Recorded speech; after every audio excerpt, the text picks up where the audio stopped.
बिस्मिल्लाहिर्रहमानिर्रहीम। अस्सलाम वालेकुम वरहमतुल्लाहि वबरकातुहू। इस वक्त स्टडी कर रहे हैं फर्स्ट ईयर फिज़िक्स और इसका चैप्टर नंबर 6 है, यूनिट 6 है फ्लूइड स्टैटिक्स। इसका लास्ट टॉपिक है सरफेस टेंशन। ठीक है, तो इसके बारे में डिटेल में स्टडी करेंगे हम यहाँ पे कि सरफेस टेंशन को एक्सप्लेन कीजिए। साथ साथ उसका एक एक्सपेरिमेंट है कि सरफेस टेंशन को किस तरह से आप कैलकुलेट करते हैं, चेक करते हैं। दूसरा कहता है कि इसमें साथ में इजाफा कर दिया कि कैपिलरी एक्शन और कैपिलरी जो प्रोसेस है उसको डिफाइन कीजिए। तो पहले जाएंगे सरफेस टेंशन पे। सरफेस टेंशन किसे कहते हैं, देखिए इसको समझने के लिए पहले यहाँ देख लीजिए, ये मेरे पास वाटर के मॉलिक्यूल्स हैं।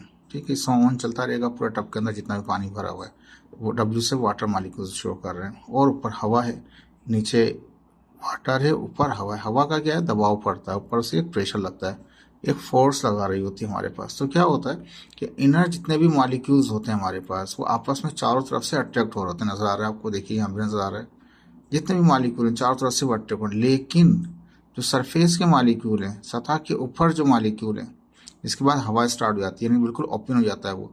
वहाँ पे क्या होता है, देखिए अंदर इनर साइड से तो वो अट्रैक्ट हो रहा है, लेकिन ऊपर साइड से वो इस तरह से अट्रैक्ट नहीं हो रहा जिस तरह से वो इनरली अट्रैक्ट हो रहा था। नतीजा क्या होता है कि इनके दरमियान के अंदर मॉलिक्यूल से मॉलिक्यूल के दरमियान पे एक कोहेरेंसिव किस्म की फोर्स क्रिएट हो जाती है, जो क्या करती है, ऊपर की लेयर के अंदर स्ट्रॉन्ग एक किस्म की एक लेयर जनरेट हो जाती है मॉलिक्यूल। नीचे भी होती है कोहेरेंसिव इंटरमॉलिक्यूलर फोर्सेज भी होती हैं इसके अंदर, लेकिन क्या होता है वो जो लेयर बन जाती है ऊपर की, जिसके ऊपर यानी कि अनबैलेंस किस्म की फोर्स ऑफ अट्रैक्शन लग रही होती है। यहाँ पे बैलेंस किस्म की फोर्स ऑफ अट्रैक्शन है, लेकिन टॉप वाली जो लेयर है हमारे पास, जो इनके सतह है, ऊपर है, एंड है, उसके बाद एयर स्टार्ट हो जाती है, यानी कि ओपन हो जाता है एरिया, वहाँ पे क्या है, वो अनबैलेंस किस्म की फोर्स लग रही होती हैं। तो वहाँ पे क्या होता है, डिप्रेशन लेयर कायम हो जाती है, एक टेंशन कायम हो जाती है इस सतह के ऊपर, क्योंकि वहाँ बैलेंस होता है नहीं, अनबैलेंस होता है। याद रख लीजिए, जो अनबैलेंस किस्म की यहाँ पे जो टेंशन क्रिएट हो जाती है उसे जो सरफेस के ऊपर होती है, इसलिए उसका नाम सरफेस टेंशन कहते हैं। यहाँ पे सरफेस टेंशन दूसरे अल्फाज में ये कह लें कि हमारे पास अनबैलेंस किस्म की हमारे पास मालिकों की अट्रैक्शन होती है सरफेस के ऊपर, इनर के मुकाबले में, अंदर के मुकाबले में। तो वो जो सतह के ऊपर मालिकों के दरमियान में जो इंटरेक्शन होते हुए कोहेरेंसिव फोर्सेस के दरमियान में जो भी एक फोर्स क्रिएट होगी, या जो भी एक टेंशन क्रिएट होगी, उसे हम सरफेस टेंशन कहेंगे। ठीक है, तो अभी एयर मॉलिक्यूल्स दिखाएं और नीचे वाटर मॉलिक्यूल्स दिखाएं।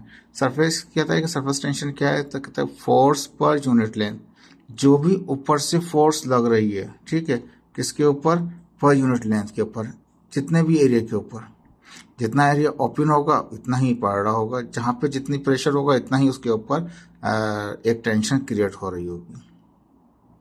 कहता है फोर्स पर यूनिट लेंथ, जो फोर्स लग रही है किसी भी यूनिट लेंथ के ऊपर, in on either side of the imaginary line, ये एक लाइन को इसको हम इमेजिनरी लाइन कहते हैं, जो एक टेंशन लाइन होती है, एक बैरियर कायम होता है, एक हवा का और एक वाटर के दरमियान का एक बैरियर होता है हमारे पास इस सतह के ऊपर, जहाँ पे क्या होता है, मॉलिक्यूलों के अंदर फोर्स जो होती हैं डिस्ट्रीब्यूटेड नहीं होती, वो अनबैलेंस होती हैं। कहता है फोर्स पर यूनिट लेंथ, तो फोर्स जो लगे हमारे पास पर यूनिट लेंथ के ऊपर से, जितनी फोर्स कितने एरिया पे, कितनी फोर्स कितने एरिया पे, कितनी फोर्स कितने एरिया के ऊपर। तो कहता है कि on either side of the imaginary line draw on the liquid, liquid के ऊपर जो भी लाइन ड्रा हो रही है, इमेजिनरी लाइन जो अपना रखी है, वो सरफेस पे ही होगी, जाहिर बात है। एट रेस्ट, वो रेस्ट के ऊपर, the direction of the force is tangential to the surface. कहता है जो ऊपर से फोर्स लग रही है वो टेंजेंशियल है। टेंजेंशियल मतलब कि एक फोर्स किसी एक पॉइंट पर लग रही है, मल्टी पॉइंट पर नहीं लग रही, या ऐसा नहीं है कि फैलती हुई जा रही है, एक पॉइंट पे एक फोर्स लग रही है। तो direction of the force is tangential to the surface and perpendicular to the line. जब लफ्ज टेंजेंशियल आ गया था तो इसका मतलब वो परपेंडिकुलर ही है उसके ऊपर, एक पॉइंट के ऊपर टच कर रही है उसको। ठीक है जी। अब दूसरे अल्फाज में इस तरह कहते हैं, surface tension is a tensile force. Surface tension क्या होती है, वो टेंसाइल किस्म की फोर्स होती है, acting on the free molecules. तो फ्री मॉलिक्यूल्स ये भी थे, ये भी अंदर के भी थे, ऊपर भी थे। तो कहता है कि टेंसाइल फोर्स, यानी कि सरफेस टेंशन को हम टेंसाइल फोर्स भी कहते हैं। जैसे यहाँ नजर आ रहा है, सरफेस के ऊपर के मॉलिक्यूल जो हैं, जो ऊपर टॉप वाले मॉलिक्यूल हैं, जो अनबैलेंस है, ये तो बैलेंस है अंदर वाले, तो ये जो टॉप वाले हैं वो अनबैलेंस हैं, तो उस पर क्या होता है, एक टेंसाइल किस्म की फोर्स लग रही होती है on the free molecule surface, on the liquid surface, liquid सरफेसों के ऊपर, due to the unbalance intermolecular forces. यहाँ पे मॉलिक्यूलर फोर्सेस क्या है, वो बैलेंस है अंदर की साइड के, लेकिन सरफेस की साइड के मॉलिक्यूल अनबैलेंस है। तो इसलिए उस पर जो फोर्स लग रही है वो टेंसाइल फोर्स को, ऐसी फोर्स को जो डाउनवर्ड आ रही है हमारे पास, उसे कहते हैं सरफेस टेंशन। सरफेस टेंशन को एस से भी जाहिर करते हैं, उसको टी से भी जाहिर करते हैं। ठीक है, दोनों डेफिनेशन हो गए आपके पास। पहले डेफिनेशन के मुताबिक ये कहा गया था कि फोर्स पर यूनिट लेंथ, तो फोर्स पर डिवाइड बाय यूनिट लेंथ, तो फोर्स एफ और लेंथ कितना एल, ये होता है surface tension. S is equal to F over L भी कह सकते हैं, T is equal to F over L भी कह सकते हैं। अब सर फोर्स है तो फोर्स का यूनिट क्या होगा, वो न्यूटन हो जाएगा। लेंथ है उसका मीटर है, तो सरफेस टेंशन का यूनिट क्या बना, न्यूटन मीटर बना। आसानी से याद हो सकता है आपको इसके। ठीक है जी। अब यहाँ पे हम देख रहे हैं, यहाँ पे एक और फर्दर कहता है in the surface tension behaviour. Surface tension का जो बिहेवियर हो रहा है, जिसमें इनर मॉलिक्यूल डिस्ट्रीब्यूटेड किस्म की फोर्स ऑफ अट्रैक्शन रख रहे होते हैं और as compared to the surface. ठीक है, तो सरफेस टेंशन क्या, वो एक बिहेवियर है। उस बिहेवियर में क्या होता है, liquid molecules which are inside the liquid, liquid के अंदर के जो मॉलिक्यूल हैं, are equally attracted from all the sides, तमाम साइडों से इक्वली अट्रैक्टेड होते हैं as compared to those which are at the surface of the liquid. अभी थोड़ी देर पहले पर ये बात कही थी, उसको मैंने लिख के बता दिया यहाँ पे। तो वो इनरली वो इक्वली अट्रैक्ट हो रहे हैं as compared to the outer surface. Due to this unequal attraction at the surface of the liquid, अब सरफेस के ऊपर जो है वो अट्रैक्शन बिल्कुल ना होने के बराबर है, एज सच बैलेंस नहीं है ये कह लीजिए। क्रिएट द टेंशन, क्या करती है वो, क्रिएट कर देती टेंशन को, और ये एक बैरियर बना देती है, हवा और लिक्विड के दरमियान का एक बैरियर बन जाता है। या दूसरा हम करें, वहाँ क्रिएट हो जाती है टेंशन किसकी वजह से, अनइक्वल अट्रैक्शन की वजह से सरफेस ऑफ द लेयर के ऊपर। आल्सो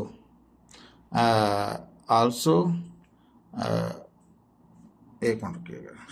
ठीक है जी, तो कहते हैं कि एट द सरफेस लेयर के ऊपर also air particle exert the tangential force, तो हवा के पार्टिकल हैं ऊपर से फोर्स लगाते हैं, वो टेंजेंशियल होते हैं टूवर्ड्स द सरफेस मॉलिक्यूल पे, मॉलिक्यूल के ऊपर। And surface molecules also exert the tug of wire attraction. Tug of wire का मतलब क्या है, इसे ये नजर आ रहा है, बचपन में बहुत बच्चे खेले, एक तरफ मम्मी पापा, एक तरफ बच्चे खड़े साथ मिलके खड़े होते हैं और खींच रहे होते हैं उस रोप को, रस्सी को खींच रहे होते हैं।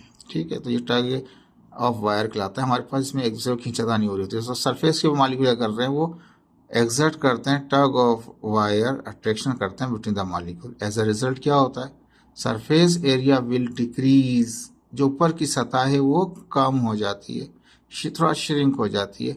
And imaginary line is created at the surface of the liquid, liquid की सरफेस पे क्या होती है, वो इमेजनरी लाइन क्रिएट हो जाती है। देखिए ये बहुत अच्छी बात यहाँ पे लिखी हुई है कि सरफेस टेंशन में क्या होता है कि सरफेस टेंशन क्या करती है, उसका जो एरिया है उसको कम कर देती है।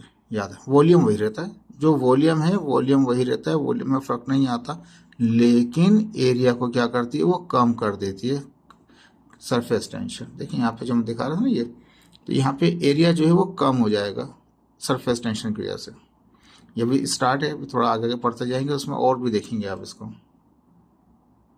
ठीक है जी, आसान था अब यहाँ तक।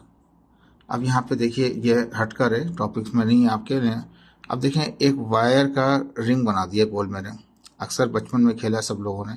इसको क्या किया, एक हैंड जो था इसका उससे पकड़ा और गिलास में या मग्गे में या किसी टब में क्या किया हमने, सॉप बना ली, सॉप वाटर बना लिया, यानी कि पानी वाला सर्फ वाला पानी बना लिया हमने।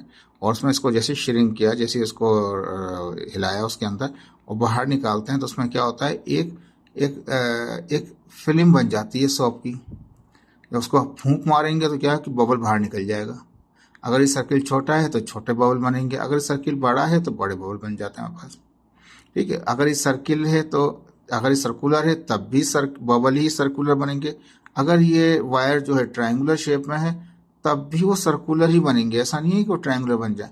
अगर ये वायर जो है रेक्टेंगुलर शेप में है तब भी सर्कुलर ही बनेंगे। अगर ये स्क्वायर शेप में क्यों ना हो ये वायर, तब भी वो सर्कुलर ही बनेंगे बबल्स। बचपन में सबने खेला, ये पानी को लिया, इसमें सर्फ वाला पानी था, उसमें लिया और फूंक मारी, बहुत सारे छोटे छोटे बबल निकलते थे। तो वो जो ऊपर तह नजर आती थी आपको, एक चमक सी नजर आती थी शीशे की तरह से, उसे फिल्म ऑफ सॉप भी कहा जाता है। जैसे इसमें पानी में इसमें दिखा है वाटर है, सॉप वाला वाटर, उसमें जैसे उसको हिलाया हमने, उसके बाद जैसे ही बाहर निकाला तो उसके ऊपर एक लेयर आ गई।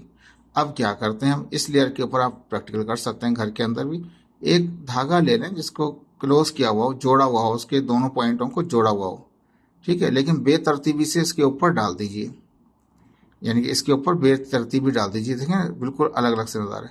फिर क्या करना है आपको, एक इस यानी धागा, ये धागा नजर है आपको बेतरतीब शेप में। फिर क्या करना है आपको, एक पिन लेके बीच में जहाँ पे है उसको हल्का सा उसको डिप करना है। जैसे डिप करेंगे तो एक दूसरे यहाँ से जो ये बबल बना वो बना हुआ है, पर फिल्म बनी हुई है, अंदर का एरिया जो है एकदम से वो फट जाएगा, हट जाएगा। जैसे हटेगा तो ये क्या होगा, सरफेस टेंशन, एक टेंशन क्रिएट होगा इसके ऊपर। तो ये जितना भी थ्रेड था, जितना भी स्ट्रिंग था, उसको क्या करेगा, सर्कुलर कर देगा, गोल कर देगा, क्योंकि हर पार्टी का मतलब खींचेगा, श्रिंक करेगा, एरिया क्या होगा, कम हो जाएगा। तो याद रखिए, जादू बच्चों को दिखा सकते हैं आप इसको कि थ्रेड टेढ़ा मेढ़ा था, जैसे ही उसके अंदर आपने पिन मारी तो क्या हुआ, वो एकदम से सर्कुलर शेप में आ जाएगा। कर सकते हैं इसको प्रैक्टिकल आप लोग। एक और एग्जांपल दिखाई मैंने यहाँ पे समझाने के लिए कि ये मैंने एक रेक्टेंगुलर शेप ले लिया, ठीक है, इसको मैंने डिप किया, लेकिन यहाँ पे मैंने एक हुक लगा रखा है, एक रॉड लगा रखी है जो मूवेबल है, फ्रीली मूव हो सकती है यहाँ से वहाँ। अगर मैं यहाँ पर पिन से, जिस तरह अभी ऊपर किया था, इस तरह पिन से यहाँ पे हल्का सा क्या करूँगा, इसको डिस्टर्ब करूँगा या इसको ब्रेक करूँगा यहाँ पे, यहाँ जैसे ब्रेक होगा तो ये क्या करेगा, ये फौरन मूव करके यहाँ आ जाएगा। और अगर यहाँ पे करूँगा तो वहाँ मूव करके चला जाएगा। ये भी प्रैक्टिस कर सकते हैं अपने पास आप लोग। अब देखिए यहाँ पे और एक चीज़ दिखाई, जो हम कह रहे थे कि उसकी मेजरमेंट कैसे करेंगे सरफेस टेंशन की। तो अब देख लीजिए, ये एक ने वेट ले लिया, उसको बैलेंस करने के लिए एक पत्थर रख लिया, एक स्टोन रख लिया, ताकि ये स्टोन इसको बैलेंस कर रहा है। अब उसमें एक थ्रेड लगाया, और थ्रेड को क्या कहते हैं, उसमें उसको एक बांध दिया, उसको धागे के साथ बांध दिया एक नीडल को, और उसको डिप कर दिया इस पानी के अंदर। पानी भी हो सकता है, दूध भी हो सकता है, शहद भी हो सकता है, एनी कोई भी सब्सटेंस हो सकता है, बेंजीन भी हो सकता है, कोई भी सब्सटेंस में डिप कर दिया। अब क्या होगा, पहले तो ये जब तक हमने ये डिप नहीं किया था उस वक्त तक ये बैलेंस थे, थ्रेड और ये स्टोन और ये आपस में बैलेंस थे, ठीक है, दोनों मिलके इसको बैलेंस कर रहे थे। जैसे वो डिप होगा तो ज़्यादा ये ऊपर जाएगा, ऊपर जाएगा तो उसमें हम वेट डालना शुरू कर देंगे, छोटा छोटा माइन्यूट किस्म का, मिलीग्राम में वेट डालना शुरू करेंगे। मतलब ये क्या होगा, जैसे ही वो बैलेंस हो जाएगा, इसका मतलब जो ज़्यादा वेट डाला है वो उसकी सरफेस डेंसिटी निकल आएगी। ये पुराना तरीका कार था, इस तरीके से भी सरफेस डेंसिटी को मालूम किया जाता था। बुक ने जो दिखाया है आपका एक्सपेरिमेंट, वो 11 दिखाया हुआ है, ठीक है जी। अब इस एक्सपेरिमेंट में क्या किया उसने यहाँ पे हमारे साथ, अब यहाँ दिखाया है कि ये एक बैलेंस दिखाया है हमारे पास, ठीक है। इस बैलेंस में यहाँ पे वेट दिखाएं, यहाँ पे वेट दिखाएं। एक बीकर ले लिया, ठीक है, उसके अंदर सॉप वाला वाटर है हमारे पास।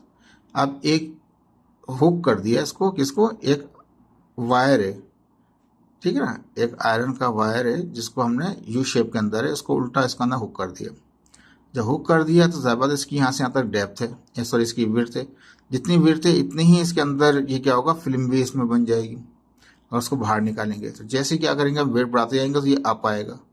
जब अप आएगा तो क्या होगा, इसके अंदर एक सरफेस टेंशन क्रिएट हो जाएगी सरफेस के ऊपर। तो उसके वेट्स के यहाँ इंक्रीज करने से अंदाजा करेंगे कि इसकी सरफेस टेंशन कितनी है।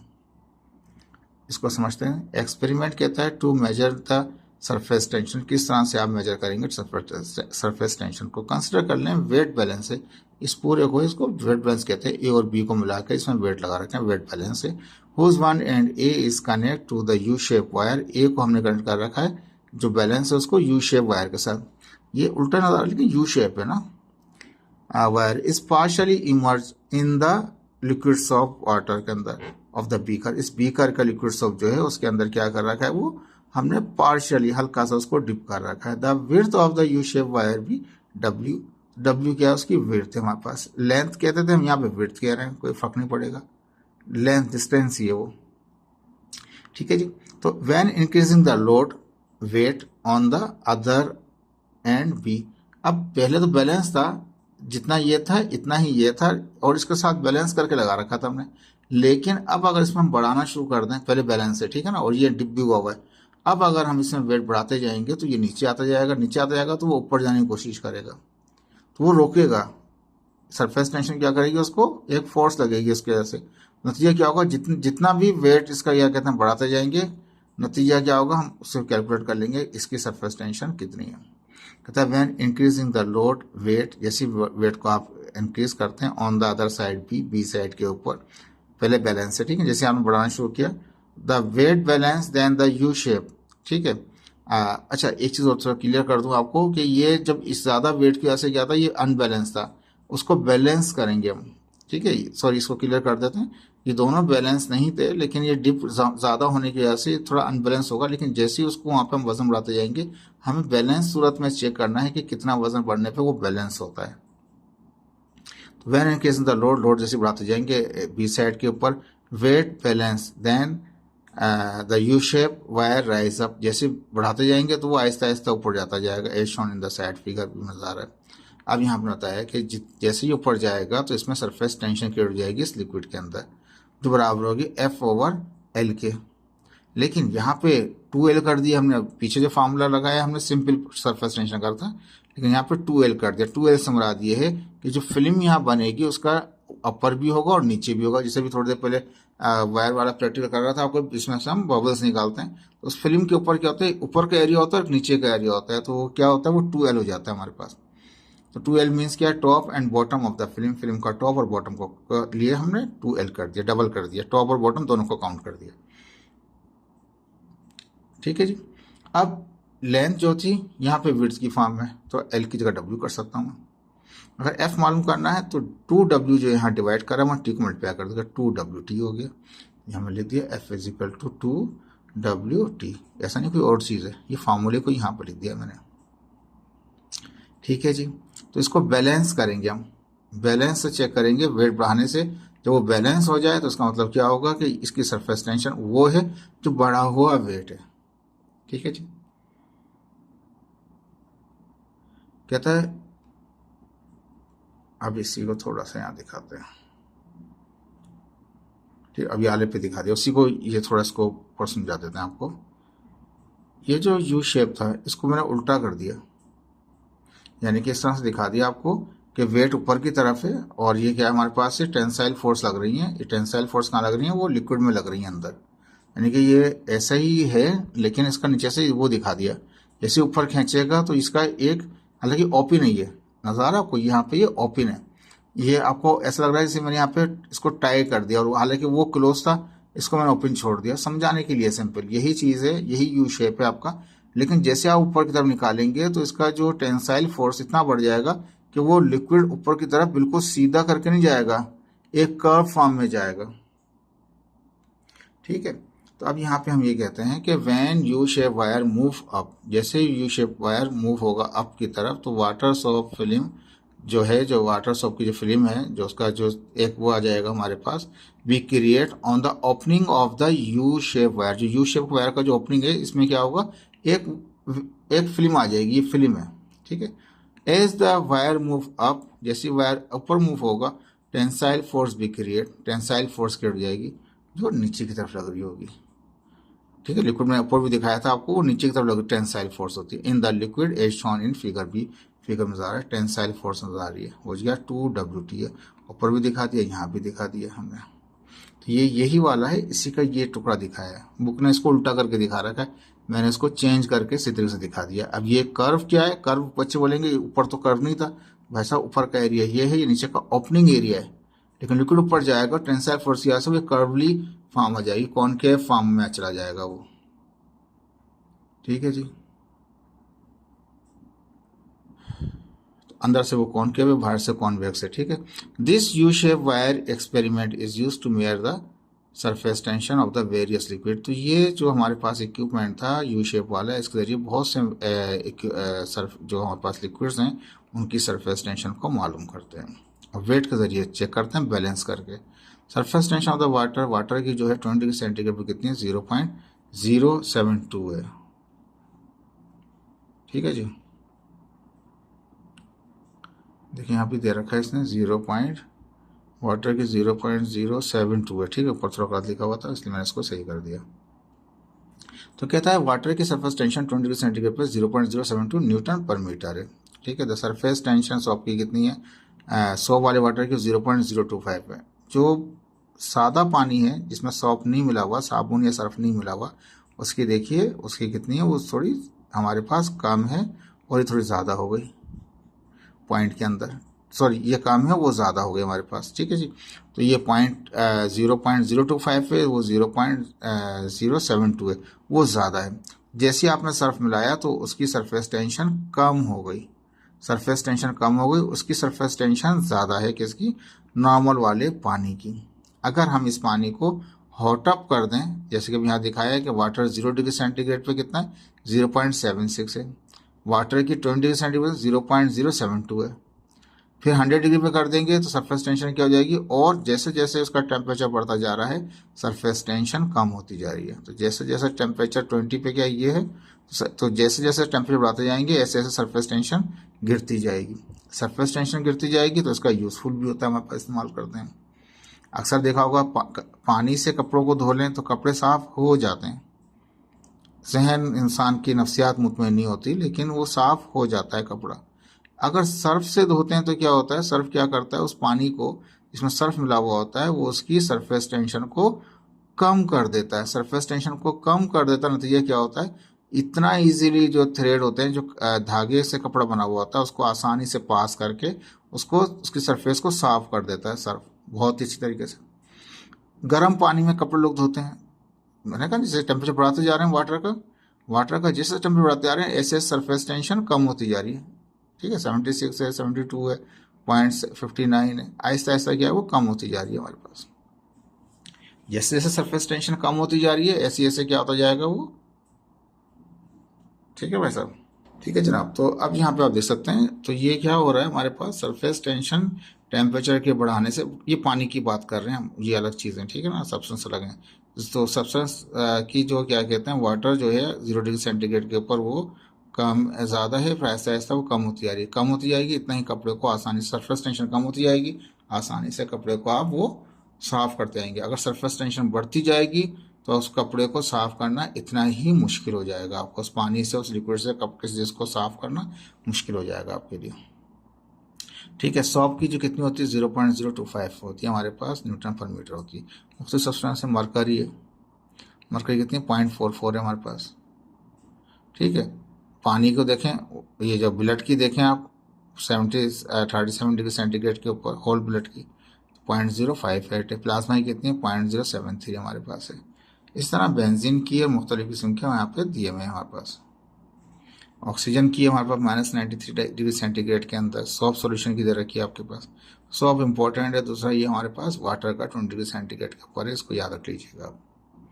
कहता है do you know the surface tension can be reduce by adding soap और detergent powder called the surfactant और laundry water to the laundry water so that the water can more easily be penetrate into the fiber of the cloth being washed। कहता है कि जैसे जैसे आप shop मिलाते जाते हैं उससे, सॉप को मिलाने से क्या होता है, उसकी सरफेस टेंशन बढ़ती नहीं है, सरफेस टेंशन कम होती जाती है। सरफेस टेंशन कम होती जाती है तो इतना ही अच्छा वो लॉन्ड्री पर्पस के अंदर सफाई के लिए इस्तेमाल होता है। हॉट वाटर का भी मैंने बता दिया आपको, जैसे जैसे टेम्परेचर बढ़ता जाएगा ऐसे ऐसे वो हॉट होता जाएगा पानी और उसकी सरफेस टेंशन कम होती जाएगी तो वो अच्छा सा वॉश भी कर देगा, तो वो अंदर तक पेनिट्रेट कर जाता है फाइबर के अंदर, धागों के अंदर, ठीक है जी। अब यहाँ एग्जाम्पल दे रखी हैं, तो एग्जाम्पल सरफेस टेंशन की क्या है, when a pin is place, अगर पिन को आप ऊपर से फेंको नहीं पानी के अंदर, आराम से उसको वहाँ पे रखो, पानी के अंदर आराम से रखोगे तो वो ऊपर रुकी रहेगी।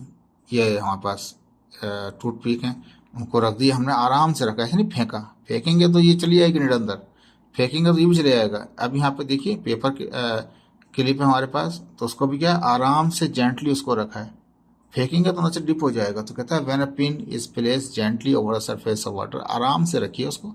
तो जब रखते हैं आप उसको तो pin start to float on the surface, surface से फ्लोट करती है due to the depression of the surface, depression layer होती है सरफेस के ऊपर, जितना एरिया इसका टच हो रहा है ना वही एरिया के ऊपर, जो कहता है कि इमेजिनरी लाइन वही होगी जिसपे वो टच हो रहा है, पूरी हर जगह पे नहीं है, यानी कि उस पर एयर प्रेशर अपनी जगह पे होगा लेकिन यहाँ पे सरफेस टेंशन ज़्यादा होगी जहाँ पे क्या कहते हैं ये टच हो रहा होगा हमारे पास, डिप्रेशन हो जाता है इस सरफेस के ऊपर, डिप्रेशन लेयर कायम हो जाती है, which behave like a stretch membrane होती है, हल्का सा डिप करती है उसको, ऊपर इस फिल रहने देती है। एज निडल इज प्रेस, अगर आप उंगली से इसको प्रेस करें, हल्का सा दबाएं, या इसको हल्का सा दबाएं, या यहाँ पे इस पेपर क्लिप को भी हल्का सा दबाएंगे आप, as needle is press with a finger then the surface tension break, surface tension इसकी यहाँ की ब्रेक हो जाएगी। नतीजा क्या होगा, जो भी चीज़ रख रही है, निडल है या टूथ पिक है या पेपर क्लिप है, जो भी सिंक इन द वाटर, वो पानी में चला जाएगा।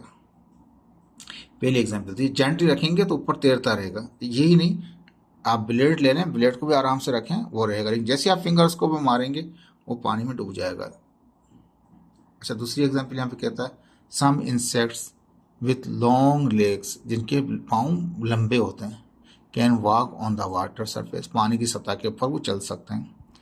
क्यों चल सकते हैं, कहता है initially insects leg slightly sink in the water. Initially क्या होता है, इसके जो पाँव है ना थोड़े से अंदर सिंक हो जाते हैं, अंदर पार्शली चले जाते हैं, हल्का सा पानी के अंदर डिप हो जाते हैं। But insects weight is less, insect का खुद का वजन कम होता है, किससे, to the bind force. Bind force जो होती है, जो फ्लूइड ऊपर तरफ लगा रहा होता है, पूरा चैप्टर इसी पे चला है आपका ना, तो वो जो ऊपर फोर्स लग रही होती है उसके मुकाबले में इसका वेट कम होता है। क्या होता है, ये ऊपर आराम से चल सकता है। Due to this reason insect can walk on the water surface, water surface का वेट कम है due to the liquid bind force, buoyancy force के मुकाबले में इंसेक्ट का वेट कम है, तो इसलिए क्या है वो ऊपर चल सकता है। अब यहाँ पे एक और एग्जाम्पल है, कहता है अ drop of olive oil is drop gently. अब आपने एक चमचे के जरिए या पीपीटी के जरिए उसको एक ड्रॉप डाल दिया, किसका डाला आपने, वो ऑलिव ऑयल का डाला, ठीक है। व्हेन सॉल्यूशन ऑफ वाटर, अब एक सॉल्यूशन है, इसमें सिर्फ पानी नहीं है, इसमें पानी के साथ साथ अल्कोहल भी है, और दोनों का रेशियो कितना है, 1:1 है। जितना पानी इस्तेमाल किया है इतना ही अल्कोहल इस्तेमाल किया है, तो इस गिलास के अंदर जितना पानी इस्तेमाल किया है इतना ही अल्कोहल इस्तेमाल किया। अब उसके अंदर हमने आराम से डाला, एक ड्रॉप डाला, किसका, हमने ऑलिव ऑयल का, तो olive oil drop forms the spherical shape. कौन सा आ गया, स्फेरिकल शेप। याद रख लीजिए, सरफेस टेंशन क्या करती है, वॉल्यूम वही रहने देती है, लेकिन एरिया जो है ना उसको मिनिमाइज कर देती है, जो एरिया है उसको मिनिमम कर देती है सरफेस। तो वो सबसे मिनिमम जो एरिया होता है ना वो स्फेरिकल का होता है, याद रख लीजिए, सबसे मिनिमम जो होता है शेप के अंदर जो एरिया होता है वो स्फेरिकल का होता है। तो olive oil drop from forms the spherical, forms from नहीं है, तो olive oil drop forms spherical shape, वो ऑलिव ऑयल जो अंदर गया था उसने एक स्फेरिकल शेप इख्तियार कर लेता है। कहता है कि कर लेता है साथ में कहता है and both have the same densities but olive oil drop sink in the solution. कहता है कि अब जो सॉल्यूशन बना हुआ था ये पानी का और किसका, अल्कोहल का जो सॉल्यूशन था, उनकी डेंसिटी और इस ऑलिव ऑयल की डेंसिटी तकरीबन सिमिलर हैं। सिमिलर हैं तो उसको ऊपर फ्लोट करना चाहिए था, लेकिन ऊपर फ्लोट नहीं करता, वो सिंक कर जाता है in the solution because due to the surface tension property. Surface tension की प्रॉपर्टी क्या है, the tendency of a liquid to keep its minimum area minimum, यानी कि सरफेस टेंशन की प्रॉपर्टी ये है कि वो क्या करती है, उसके एरिया को मिनिमम कर देती है। तो सरफेस टेंशन की वजह से ये क्या हुआ, स्फेरिकल भी हो गया और ये सिंक कर गया, लेकिन डेंसिटी की वजह से इसको सिंक नहीं करना था, लेकिन सरफेस टेंशन की वजह से क्या हो गया, ये सिंक कर गया। For a given volume of a liquid minimum area of a liquid is a spherical. कहता है कोई भी वॉल्यूम हो लिक्विड का, लेकिन कम से कम जो एरिया होता है वो क्या होता है, वो मिनिमम जो एरिया होता है किसी भी लिक्विड का वो स्फेरिकल होता है, शेप स्फेरिकल शेप में होता है। Due to this reason rain drop is always spherical in the shape. जो ऊपर से बारिश के पानी के कतरे आते हैं वो भी स्फेरिकल ही शेप में और होते हैं।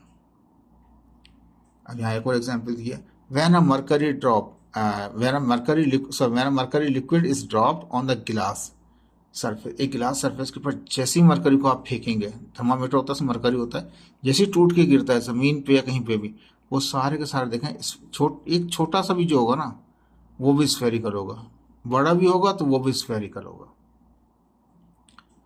तो ये ग्लूब्स जो बनते हैं इसके वो क्या होते हैं हमारे पास, वो स्फेरिकल शेप होते हैं।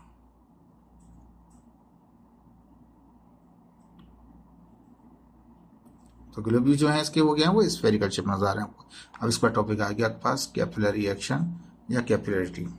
कैपिलरी एक्शन में क्या करता है, ये कहता है एक लिक्विड भरा हुआ है, ठीक है, इस लिक्विड में क्या करते हैं, एक हमने पतली सी हमने एक हमारे पास ट्यूब है जिसको हम क्या करेंगे, अंदर डिप कर देंगे, ग्लास की ट्यूब है, इसको डिप करेंगे।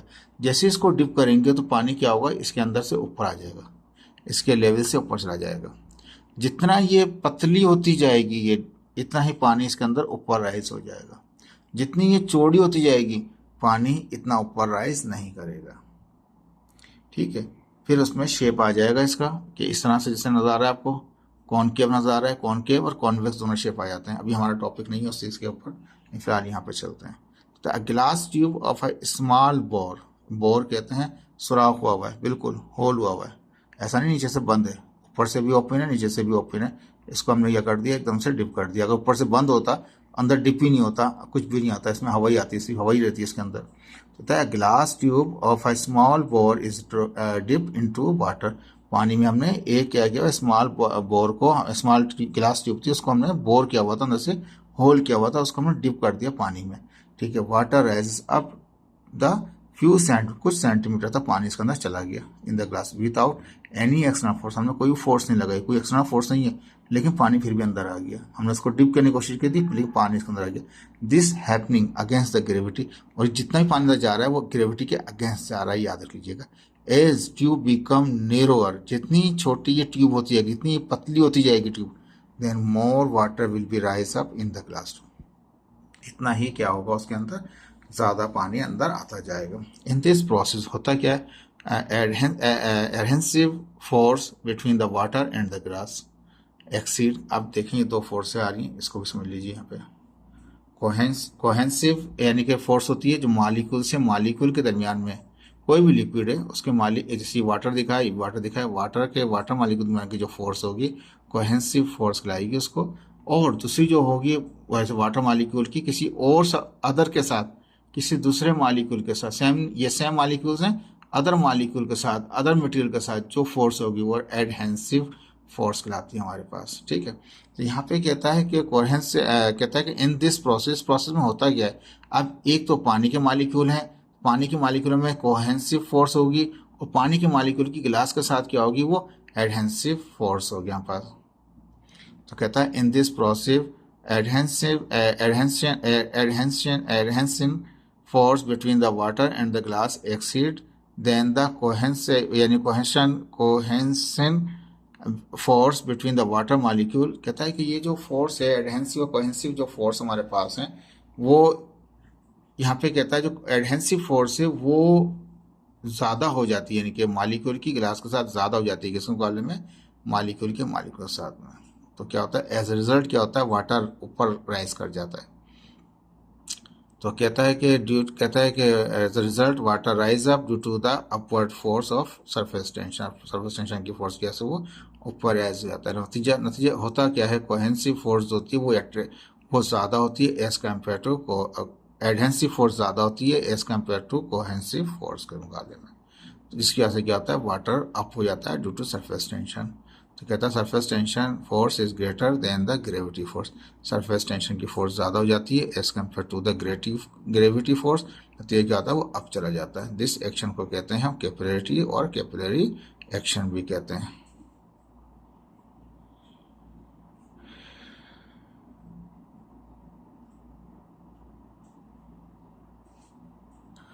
ये कैपिलरी दोबारा लिख दिया मैंने, कैपिलरी लिखा हुआ नहीं था यहाँ पे।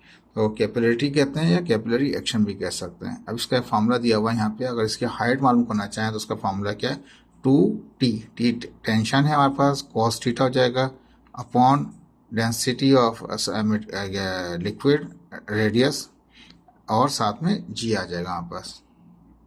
तो रेडियस किसका है, वो ट्यूब का है, टी सरफेस टेंशन है, रो क्या है, वो हमारे पास डेंसिटी ऑफ लिक्विड है, आर रेडियस है, जी ग्रेविटी है, थीटा क्या है, वो कॉन्टैक्ट एंगल है हमारे पास। ठीक है जी। अब यहाँ पे एक चीज़ और आ गई साथ में, डू यू नो, क्या आप जानते हैं, a drop is shown in 3 different shape, 3 shape में दिखा रहा है। Surface tension causes a drop of mercury to be more spherical, सबसे ज़्यादा स्फेरिकल जो होता है वो किसका होता है, वो मरकरी का होता है एज कम्पेयर टू वाटर, बहुत ज़्यादा ही स्फेरिकल होता है। ठीक है, सबसे ज़्यादा किसका होता है, याद रख लीजिए, एमसीक्यूज ही बन सकता है आपका, ये सबसे ज़्यादा वो मरकरी का होता है। Surface tension causes a liquid drop to hold together, कहता है जो सरफेस टेंशन की वजह से ही ये मोर स्फेरिकल होता है, और सरफेस टेंशन की वजह से। ठीक है, और ये क्या होता है, जो होते हैं वो अपने आप को कोशिश करते हैं कि वो होल्ड करें, करीब करीब रखें सरफेस टेंशन की वजह से। शेप जो होता है, जो रेन ड्रॉप होता है हमारे पास, वो एयर फ्रैक्शन की वजह से थोड़ा सा इस तरह से हो जाता है, होता है स्फेरिकल, लेकिन थोड़ा सा शेप हो जाता है, चेंज हो जाता है शेप उसका। अब हम यहाँ पे आ जाते हैं प्रॉब्लम के अंदर। तो कहता है कि the base of an insect leg is approximately spherical. कहता है इस चीज़ को समझ लीजिए कि जो बेस है, जो पाँव है, पंजा है किसका, जो फुट है उसका, किसका, इंसेक्ट का, जो लेग का, वो क्या हमारे पास है, वो शेप में स्फेरिकल है, गोल है। जैसे हमने यहाँ दिखा दिया, एक गोल दिखा दिया, अभी पानी दिखाया है, लिक्विड दिखाया, जिसके ऊपर उसका पाँव आ गया। मैंने पाँव दिखाया नहीं है, सिंपल समझाने के लिए दिखाया। ये उसका गोल स्फेरिकल है, जैसे कह रहा है, विथ अ रेडियस ऑफ कितना, 2.1 × 10⁻⁵ मीटर होता है। तो जो इंसेक्ट होता है उसका रेडियस जो होता है, यानी कि सेंटर से यहाँ तक का जो फासला होता है, 2.1 × 10⁻⁵ हमारे पास, और 3.2 × 10⁻⁶ kg क्या है, वो मास है इंसेक्ट का। इंसेक्ट का टोटल मास कितना है, वो 3.2 × 10⁻⁶ kg उसका टोटल मास है।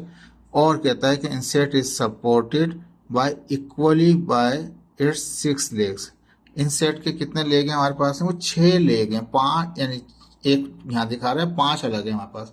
उसको पूरा दिखाऊंगा तो समझ में नहीं आएगी फिगर। तो एक पाँव दिखाया मैंने, उसका एक लेग दिखाया आपको, लेकिन 6 लेग मिलके उसके वेट को, उसको क्या करते हैं, बैलेंस कर रहे होते हैं। Estimate the angle of an insect on the surface of water. ये जो उसका एंगल बनेगा, अब जाहिर बात है वो वेट तो नीचे जाएगा, वेट कहाँ जाएगा, नीचे जाएगा, और एक फोर्स लगेगी इस तरह से, जो क्या होगी यहाँ पास, वो सरफेस टेंशन होगी यहाँ पास, जो बराबर होता है फोर्स पर यूनिट लेंथ की होगी।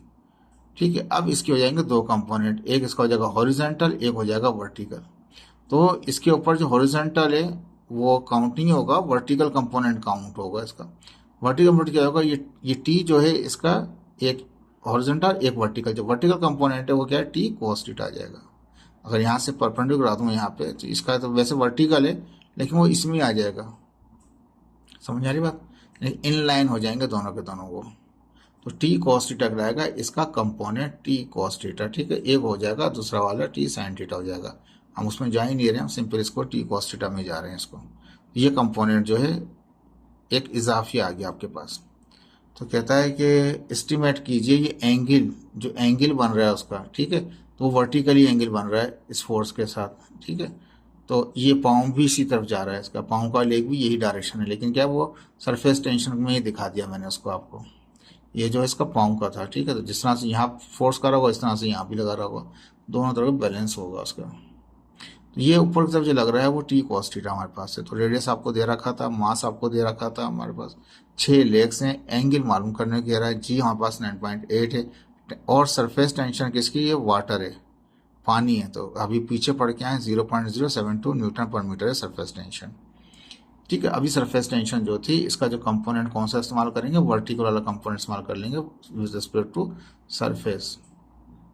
ठीक है, तो वो जो होगा वो टी cos थीटा होगा हमारे पास।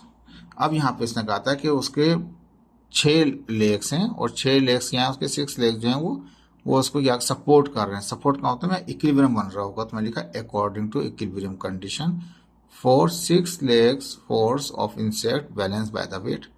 6 हैं, 6 लेग्स की जो फोर्स है वो वेट को बैलेंस कर रही है, 6 पाँव उसके वजनों को क्या कर रहे हैं, बैलेंस कर रहे हैं। तो 6 पाँवों की जो फोर्स है वो एफएस सरफेस जो फोर्स है, 6 मिलके वो वेट को बैलेंस कर रहे हैं। ठीक है जी, वेट हो गया mg, 6 मल्टीप्लाई कर रहा है, 6 जाके वहाँ पे डिवाइड कर देगा। लेकिन एफ एस क्या है, तो हम जानते हैं टी यानी कि सरफेस टेंशन होता है F/L के। अगर एफ मालूम करना होगा तो एल यहाँ डिवाइड कर दे, एल जाकर मल्टीप्लाई कर देगा, तो एल टी हो जाएगा। ये तो हो गया सिंपल फार्मूला। लेकिन यहाँ तो हमने कॉन्टैक्ट एंगल भी दिखा रखा है, तो इसमें क्या होगा, वो वर्टिकल कंपोनेंट जो है टी cos थीटा वो आ जाएगा। एल तो अपनी जगह पर, लेकिन टी की जगह क्या हो जाएगा, टी cos थीटा हो जाएगा, और एल सी क्या हो जाएगा, एफ, ये एफ से क्या हो जाएगा, एफ एस हो जाएगा, सरफेस फोर्स हो जाएगी। सरफेस फोर्स जो है वो एफ एस है, और बराबर है L vertical component T cos theta के। तो यहाँ पे एफ एस की जगह क्या लिख सकता हूँ, एल टी cos थीटा। तो एफ एस बराबर है L T cos theta. Simple तो क्या होता है, वो एल टी के बराबर होता है, लेकिन यहाँ पे एक वर्टिकल फोर्स के अंदर कंपोनेंट में बात कर रहे हैं हम, यहाँ पे वर्टिकल कंपोनेंट वो टी cos थीटा हमारे पास है। तो एफ एस बराबर हो गया, एल टी तो होना था, लेकिन वर्टिकल वजह से cos थीटा भी आ गया, टी cos थीटा, mg/l 6 हमारे पास है, ठीक है। और डब्ल्यू आ रहा था एम जी का, और ये वो मल्टीप्लाई सारा हो गया। अब क्या करना है, हमें कॉस थीटा मालूम करना है। तो एल टी जो है, एल एल हम जानते हैं क्या है, वो सर्कुलर है। तो लेंथ कैसे मानते हैं, सर्कुलर चीज की लेंथ जब आप निकालते हैं तो उसके लिए सिंपल सा सरकमफ्रेंस ले लेते हैं। सरकमफ्रेंस क्या होता है, लेंथ का यानी 2 पाई आर का होती है। तो एल बराबर हो जाएगा किसके, सरकमफ्रेंस में, यानी लेंथ को सरकमफ्रेंस में काउंट करते हैं गोल चीज की। गोल चीज की जो लंबाई है उसको सरकमफ्रेंस में काउंट करते हैं गोल चीज की, वो होता है 2 पाई आर होती है।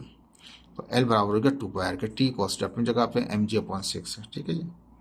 अब मुझे कॉस्ट मालूम करना है, तो 2 पाई आर और टी मल्टीप्लाई करें, जाकर डिवाइड कर देंगे, एम जी को 6 को मल्टीप्लाई कर देंगे, क्रॉस में आ गए नीचे, ठीक है। अब एम की वैल्यू पुट कर दी, 3.2 -6 आ गई, जी की 9.8 आ गई, 6 अपनी जगह पर, 2 में पाई अपनी जगह लिख दिया, 3.142 आर कितना है 2.1 ×-5 है, टी कितना है 0.072 है। ऊपर की रकम अलग मल्टीप्लाई करेंगे, नीचे की अलग करेंगे। ऊपर की रकम मल्टीप्लाई की तो समथिंग आ गया 0.4 टाइम्स 0 3136 आ गया। नीचे मल्टीप्लाई किया तो 0.4 टाइम्स 0 57 आ गया। उसको इससे डिवाइड किया 0.55 आ गया, ठीक है। अब कोर्स इनवर्स निकालेंगे तो याद रख लीजिए कि वो जब रकम 1 से छोटी होती है तो कोर्स इनवर्स निकलता है। अगर 1 से बड़ी आ जाएगी कोर्स इनवर्स कभी निकलेगा। किसी का 1 से 1 या 1 से बड़ा आ जाएगा तो मुझे आंसर गलत हो रहा है उसका, तो पॉइंट माना चाहिए लाजमी, क्योंकि जब एंगल निकालेंगे कोर्स इनवर्स होना चाहिए। इनवर्स किया हमने वहाँ पे तो कितना आ गया 56.63 आ गया। तो वो एंगल इस एंगल के जरिए क्या कर रहा है, उसके ऊपर एक सरफेस टेंशन की फोर्स लग रही है, जो टी कॉस थीटा से हमने काउंट किया हुआ था। अब देखिए यहाँ पे एक और एग्जाम्पल दे रखे हैं। यहाँ पे वाटर फ्लो है हमारे पास, पानी का फ्लो आ रहा है, जैसे हम नजर आ रहा है हमारे पास, थ्रू अ फायर हॉर्स, या हॉर्स घोड़ा नहीं है, ये हॉर्स है। हॉर्स कहते हैं उसको, इसमें से निकल रहा है पानी वो। तो हॉर्स ऑफ डायमीटर कितना है 6.5 सेंटीमीटर, यानी कि ये जो गोल नजर आ रहा है, पाइप निकल रहा है वो गोल है, तो उसका डायमीटर कितना है 6.5 है। और किस स्पीड से निकल रहा है 5.99 मीटर पर सेकंड रफ्तार से पानी निकल रहा है। फाइंड द फ्लो रेट, ये तो स्पीड इतनी स्पीड से निकल रहा है तो उसका रेट क्या होगा, इसके अंदर लीटर पर मिनट में, तो कितना लीटर पानी 1 मिनट में वो निकाल देगा। तो ठीक है, तो अब डायमीटर दिया था डी बराबर है 6.5 सेंटीमीटर के, तो डायमीटर से निकालेंगे हम रेडियस, क्योंकि गोल चीज़ है, सर्कुलर चीज़ है, रेडियस चाहिए हमारे को। तो d/2, डी कितना 6.5 है, 2 अपनी जगह पे, ठीक है। डायमीटर से रेडियस निकाला जाता है, तो डायमीटर 6.5 था, 2 से डिवाइड करें 3.25 आ गया, ठीक है। अब इसको हमें सेंटीमीटर से करेंगे मीटर में, तो डिवाइड बाई 100 कर देंगे तो 0.0325 आ गया। वेलोसिटी कितनी थी 5.99 थी हमारे पास। क्या उनका रेट फ्लो मालूम करना है। अब जितना एरिया होगा, कितना एरिया होगा कितनी रफ्तार से निकलेगा, तो रफ्तार तो आपको मिली हुई है, स्पीड, एरिया नहीं मिला। अगर एरिया मिल जाए तो एरिया को स्पीड को मल्टीप्लाई कर दें, पता चलेगा कितना सारा पानी निकल जाएगा 1 मिनट में या 1 सेकंड में। रेट फ्लो रेट का फॉर्मूला क्या होता है, एरिया मल्टीप्लाई बाय वेलोसिटी। कितना एरिया है उसका, अगर उसका नोजल जो है उसका एरिया कम है, ये नोजल है ना, उसका नोजल का एरिया जितना कम है इतना ही कम पानी निकलेगा। जितना नोजल का एरिया बढ़ता जाएगा इतना ही ज़्यादा पानी निकलता जाएगा उसमें से। कितनी स्पीड से निकल रहा है मल्टीप्लाई कर दें तो कितना पानी कितनी देर में निकल जाएगा। अब ये गोल चीज़ है हमारे पास यहाँ पे, ठीक है। तो हम एरिया मालूम कर रहे हैं, सरकमफ्रेंस नहीं। सरकमफ्रेंस पीछे भी जो प्रॉब्लम की थी तो उसमें लेंथ के लिए इस्तेमाल हुआ था 2 पाई आर, 2 पाई आर था वो लेंथ थी। सरकमफ्रेंस के लिए लेंथ निकालते हैं, एरिया निकालते हैं πr² से। जो स्फेरिकल चीज होती है ना उसका एरिया होता है πr², उसका जो एल होता है, लेंथ जो होती है 2 पाई आर होती है, जो पहले करवाया था, ठीक है। फर्क याद रखिएगा, लेंथ के लिए जो है वो सरकमफ्रेंस है, गोल चीज की लंबाई जो है उसकी पकड़ के गोल चीज को काउंट करें तो क्या करेंगे, पकड़ेंगे इसको, धागे को लेके यहाँ तक लेके आ जाएंगे, उसको नाप लें कितना होगा। सरकमफ्रेंस का फॉर्मूला 2 पाई आर होता है, लेकिन एरिया का फॉर्मूला πr² होता है। वी वेलोसिटी अपनी जगह पे, वी कितना 5.99 था हमारे पास, पाई अपनी जगह पे, आर कितना हम दे रखा है वो पॉइंट के अंदर हमारे पास 0.032 स्क्वायर है, तो स्क्वायर कर दिया, इनको स्क्वायर को यहाँ सॉल्व कर लिया, तीनों को मल्टीप्लाई किया तो ये आ गया हमारे पास। अब देख लीजिए कि ये फ्लो का रेट क्या बनेगा, तो इसको क्लियर कर लीजिए। एरिया में क्या है, रेडियस है, रेडियस क्या है मीटर, मीटर का स्क्वायर क्या होगा मीटर स्क्वायर हो जाएगा। और वेलोसिटी क्या है मीटर पर सेकंड, तो मीटर यहाँ से और 1 मीटर स्क्वायर यहाँ से, तो क्या होगा मीटर क्यूब पर सेकंड हो जाएगा। ये तो डायमेंशन लेस है पाए, रेडियस का क्या है मीटर स्क्वायर है, और वेलोसिटी का क्या है मीटर पर सेकंड, तो मीटर स्क्वायर और मीटर मिले तो मीटर क्यूब हो गया, बाकी सेकंड था इसका तो मीटर क्यूब पर सेकंड हो गया। अब सवाल में कहा था कितने लीटर कितने मिनट में निकलेंगे, तो अब इसको हम क्यूबिक मीटर से, यानी वॉल्यूम हो गया, क्या हो गया, क्यूबिक मीटर वॉल्यूम। तो अगर इस क्यूबिक मीटर से लीटर करना है तो 1000 से मल्टीप्लाई करना पड़ेगा। सेकंड को अगर जाना है मिनट में तो सेकंड को डिवाइड करना पड़ेगा 60 से। तो ऊपर क्या है, जो भी रखा हम अपनी जगह पर, क्यूबिक मीटर से हम जाएंगे लीटर में, 1000 से मल्टीप्लाई करेंगे तो लीटर हो जाएगा। सेकंड को मिनट करेंगे तो ये 1 सेकंड है, तो 1 डिवाइड बाई 60 कितना होगा, मिनट हो जाएगा। 60 डिवाइड कर तो ऊपर जाकर मल्टीप्लाई करेगा, तो ऊपर वाला रकम अपनी जगह पे, 1000 जगह पे, ये 60 यहाँ नीचे डिवाइड कर दो, ऊपर जाके से मल्टीप्लाई कर दी, नीचे 1 रह गया मिनट का। ऊपर मल्टीप्लाई कर दें, 1 से डिवाइड करेंगे तो ऊपर की रकम ही आ जाएगी, वो ये आई। ऊपर क्या, लीटर एल आ गया, नीचे मिनट आ गया, तो लीटर पर मिनट ये आपका आंसर है। लेकिन होपफुल कि आपको समझ में आया होगा, ये मुश्किल नहीं था ये, लेकिन थोड़ा सा तो वजह से इसको सुनिएगा, रिपीट कर लीजिएगा ताकि आपको समझ में आ जाए अच्छी तरह से। Okay, thank you so much, अल्लाह हाफिज़।